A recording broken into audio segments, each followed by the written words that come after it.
No!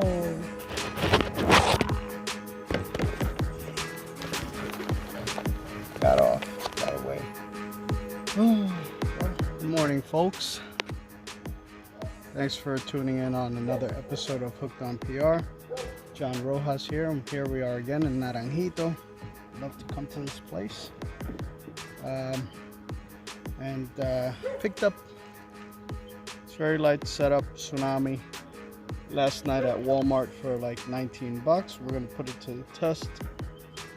Got a little spinner bait with a white grub on here. Let me show you guys that. This is what we're gonna be throwing for now. And let's see, I saw some action behind me, so let's see.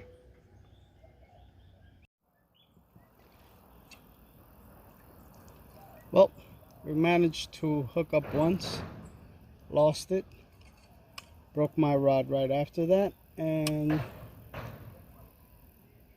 just got another hit.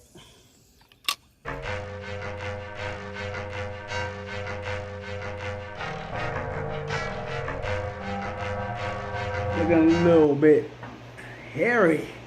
Got to shave, got to get a haircut, but that's besides the point. So, as you probably saw in that portion of the video, we put this little Tsunami rod to the test. Like I had said, rod tip very, very flexible.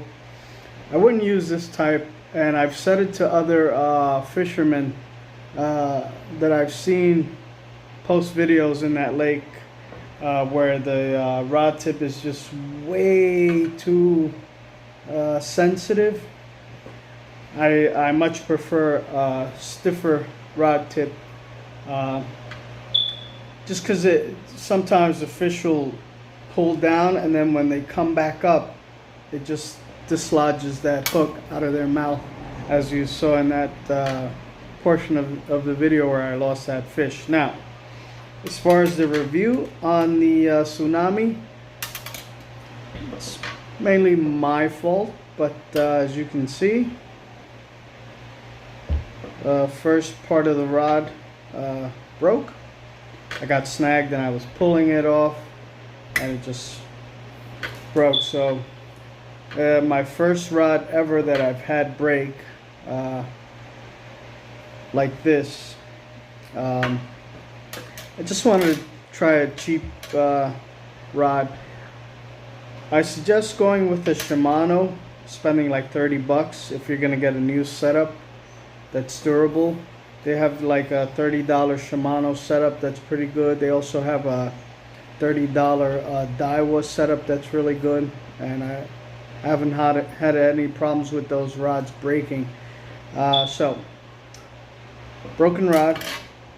And another thing, I don't think this is supposed to happen, but I only used it that one day, and if you can see there, this is like real loose. So I'm gonna pull this apart and see if maybe the screw came undone or if there's anything loose.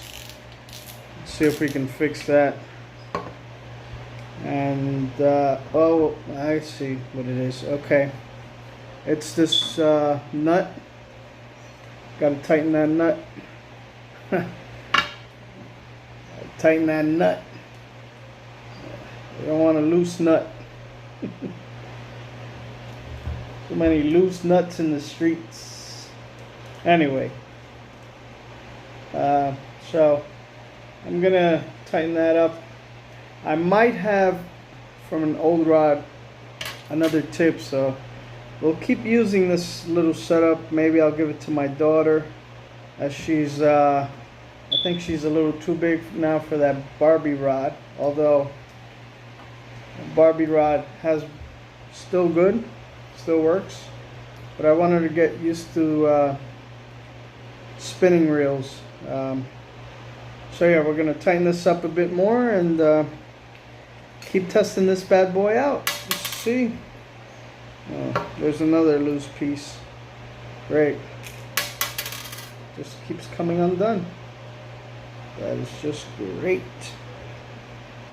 As I said, this is a little, I kind of like it. I bought it because it was, it's a 5.6 rod, ultralight. I didn't buy it because of the ultralight action. I bought it because of the 5.6.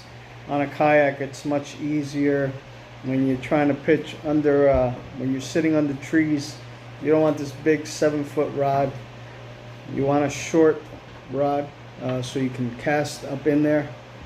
So we'll keep trying this out till it bursts out the seams. But so far, pieces come loose, so tighten those if you're going to buy this thing. And just be very careful with snags. Not very durable rod. It's a glass rod, so it's very fragile. Thanks. Hey guys, you're gonna have to forgive my appearance. So, Monday, got off for work, right? I was doing a little job. I said, let me go fish for a little while.